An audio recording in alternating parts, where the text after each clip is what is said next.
হ্যাঁ। তো তুমি এই সময়ে, তোমার না আর 7 দিন পর আসার কথা? আর বলো না, 7 দিন পরেই তো আসার কথা ছিল। হঠাৎ বসের কল, ইমিডিয়েট আমাকে আসতে হবে, তাই চলে আসলাম। যাই হোক, আমার প্রচুর গরম লাগছে, চলো ভিতরে যাই। আরে দাঁড়াও দাঁড়াও, শোনো না, তুমি তো বাইরে থেকে আসছো, আগে সোফায় বসো, একটু ঠান্ডা হও, আমি তোমাকে শরবত বানিয়ে দেই, শরবতটা খাও, তারপর তুমি বেডরুমে যাও। হ্যাঁ? আহা, সোফায় কেন বসতে হবে? সোফায় বসে শরবত খাইতে হবে? রুমে গিয়েও তো খেতে পারবো। তুমি কেন বুঝতেছো না? রুমে তো এসি আছে, এখানে তো এসি নেই। আরে বাবা, তুমি কি পাগল? আমি তোমাকে বললাম তুমি আগে সোফায় বসো, আমি তোমার জন্য শরবতটা বানিয়ে নিয়ে আসি, শরবতটা খাও, একটু এখানে বসো, তারপর তুমি রুমে যাও। চলো চলো। বুঝলাম না, আমি রুমে যেতে চাচ্ছি, তুমি জোর করে আমাকে সোফায় কেন নিয়ে যাচ্ছ? এরকম তো তুমি কখনো করনি। হ্যাঁ, ঠিকই আছে তোমার কথা, আমি এইরকম কখনো করিনি। তুমি তো বাইরে থেকে আসছো, তাই না? এই জন্য বলছিলাম কি, তোমার জন্য আমি শরবতটা বানিয়ে নিয়ে আসি, শরবতটা আগে খাও, তারপর তুমি রুমে যাও। তাতে কি হয়েছে বাবা, এখানে তো ফ্যান আছে, এসি নাই, কি হয়েছে? একটু পর তো তুমি রুমেই যাবা, আগে শরবতটা খাও, তারপর তুমি রুমে যাও। আসো। আরে দাঁড়াও না, তোমার কোনো কথা চলবে না, আমার প্রচুর গরম লাগছে, আমার খারাপ লাগতেছে। আমি ওয়াশরুমে যাব, ফ্রেশ হব, হ্যাঁ, তারপরে তুমি যাও। কি? ওয়াশরুমে ফ্রেশ হবা? না না না, এখন ফ্রেশ হওয়ার কোনো দরকার নাই। আহা, সবাই মাত্র আসছো, তুমি তুমি পরে ফ্রেশ হও, আগে তোমার জন্য আমি শরবতটা বানাই। চলো চলো, তুমি মানুষ তো ওয়াশরুমে ফ্রেশ হয়, তাই না? তুমি যাও, তুমি শরবত রেডি করো, আমি রুমে চেঞ্জ করতেছি। না না না না, শোনো, তুমি কি আমার কথা বোঝো? বাইরে থেকে এসেই ডাইরেক্ট এসির বাতাস খাইলে কি হয় জানো? শরীর খারাপ হবে। শোনো, আমি তো তোমার বউ, আমি তো চাই না তোমার শরীরটা খারাপ হোক, বুঝো না কেন? চলো চলো। আমি বুঝলাম না ভাই, আজকে নতুন তো, আমি বাসায় এসে বেডরুমে ঢুকে এসির বাতাস খাই না। আমি তো সব সময় এসির বাতাস খাই রুমে এসে, কিন্তু আজকে এসির বাতাস খেলে আমার শরীর খারাপ হবে কেন? আমি তো আসলে তোমার কোনো কথাই বুঝতে পারতেছি না। আহা, তুমি ইদানিং বেশি বুঝতেছো, আমার কথা কি তোমার গায়ে লাগে না?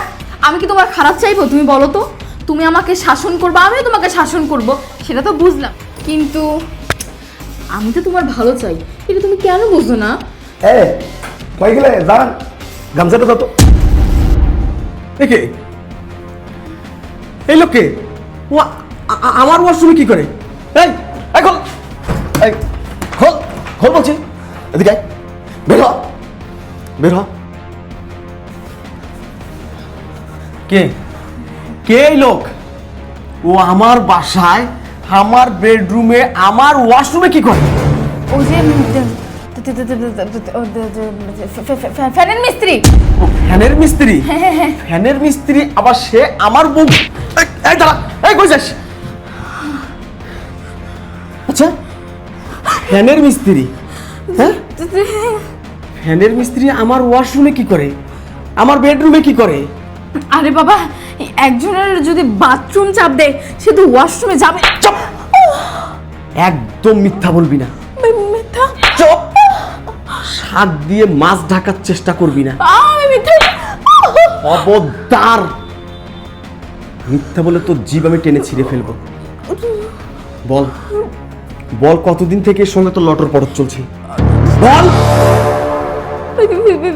কিসের লটর পটর? আমি তোকে খুন করে ফেলবো, সত্যটা বল। বলছি, এই, আমি তোকে কিসের অভাব দিয়েছিলাম অথই? বল, আমি তোকে কিসের অভাব দিয়েছিলাম? শুধুমাত্র তোর কারণে, শুধুমাত্র তোর কারণে আজকে আমি আমার পরিবার ছাড়া। শুধুমাত্র তোর কারণে আমি আমার মা বাবা ভাই বোন আত্মীয় স্বজন সবার সাথে সম্পর্ক ছিন্ন করেছি। শুধুমাত্র তোর কারণে আমি ভুল করে কোনোদিন আমার বাবা মায়ের মুখটা দেখার জন্যও যাই না। তোকে ভালো রাখার জন্য, তোকে সুখে রাখার জন্য আমি সবার সাথে সম্পর্ক ছিন্ন করেছি। আর শেষ পর্যন্ত তুই কিনা আমার সঙ্গে এত বড় গাদ্দারি করলি, এত বড় 2 নাম্বারই করলি তুই আমার সঙ্গে। আমার ভুল হয়ে গেছে। ভুল?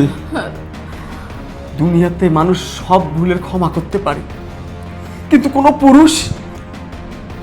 পুরুষ তার স্ত্রীর অবৈধ সম্পর্ক, এই ভুলটা ক্ষমা করতে পারে না। আমি তোর কাছে কি চেয়েছিলাম অথই?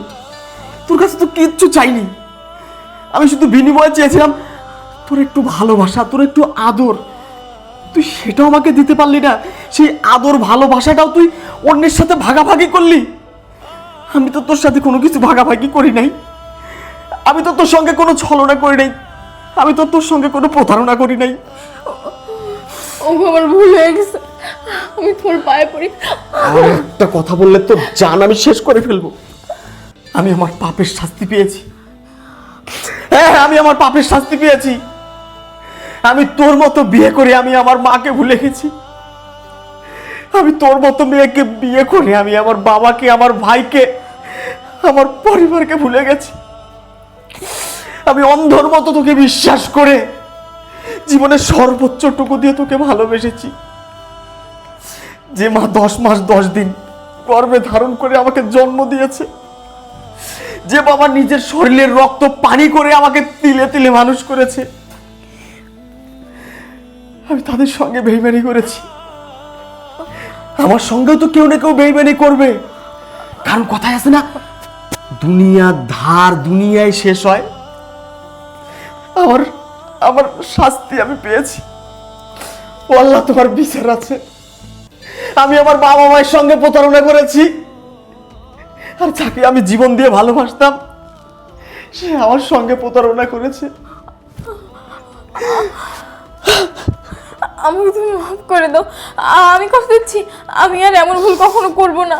হ্যাঁ, মাপ মাপ আমি তোমাকে করতে পারবো অথই, পারবা। আমি তোমার শরীরটা যেভাবে দেখেছি, ওই লোকটাও তো তোমার শরীরটা সেইভাবেই দেখছে। এটাকে তুমি ঢাকবা কিভাবে? আমি তোমাকে যেখানে যেখানে স্পর্শ করেছি, ওই লোকটাও তো তোমার সেখানে সেখানে স্পর্শ করেছে। সেই জায়গাটা তুমি ঢাকবা কি করে? আমি তোমাকে যেভাবে বুকে জড়িয়ে ধরে আদর করেছি, ওই লোকটাও তোমাকে সেইভাবে জড়িয়ে ধরে আদর করেছে। এই জায়গাটা আমি ভুলবো কি করে? আমি যেভাবে তোমাকে, ও আমি আর ভাবতে পারছি না। আল্লাহ, আমি তোকে তালাক দেবো। না না না, এসব তুমি কি বলছো? কোনো 2 নাম্বার আর বেইমানের সাথে আমি রিপন সংসার করব না। আমার কথাটা শোনো, আমি তোমাকে চুপ, কোনো কথা নাই। তোকে তালাক দিলাম। না 1 তালাক, না 2 তালাক, না না 3 তালাক। না, আমার কথাটা শোনো, আমি বলছি তোর কোনো কথা শোনার সময় আমার নাই। তুই নাঙ্গের জন্য ভাতারের সাথে গেম খেলেছিস না, 2 নাম্বারই করেছিস না। যা, ওই নাঙ্গের সাথে বাকি জীবনটা কাটাস।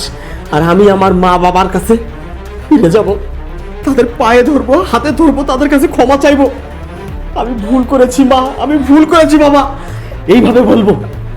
তারা তো আমাকে জন্ম দিয়েছে, অবশ্যই তারা আমাকে ক্ষমা করবে। মাফ করে দাও, আমি আমার বাবা মায়ের কাছে ফিরে যাবো। যা, মাফ করে দাও। আরে যা। বেঈমানকে বাপ করলে বেঈমান আবার কোনো না কোনো এক সময় কলিজায় আঘাত করবে। এই বাংলার পুরুষ, তোমাদেরকে বলি, তোমরা যারা নিজের স্ত্রীকে নিজের জীবনের চেয়ে বেশি ভালোবাসো, অগাধ বিশ্বাস করে বউকে বাড়ি রেখে চাকরির জন্য বাইরে বাইরে যাও, তারা একটু সাবধানে থেকো। আমার মতো প্রতারিত হইও না। আমার বউ আমার সঙ্গে যে গেমটা খেলেছে, আমার সঙ্গে যে 2 নাম্বারিটা করেছে, এই গেম, এই 2 নাম্বারি যেন তোমাদের সঙ্গে না হয়, সাবধান থাকবে। তাই বলে যে সবার স্ত্রী খারাপ, সবার স্ত্রী চরিত্রহীনা হয়, এটা বলছি না। কিন্তু তোমরা চোখ কান খোলা রাখবে ভাই, চোখ কান খোলা রাখবে, নাহলে আমার মতো তোমাদেরকেও দিশার হতে হবে।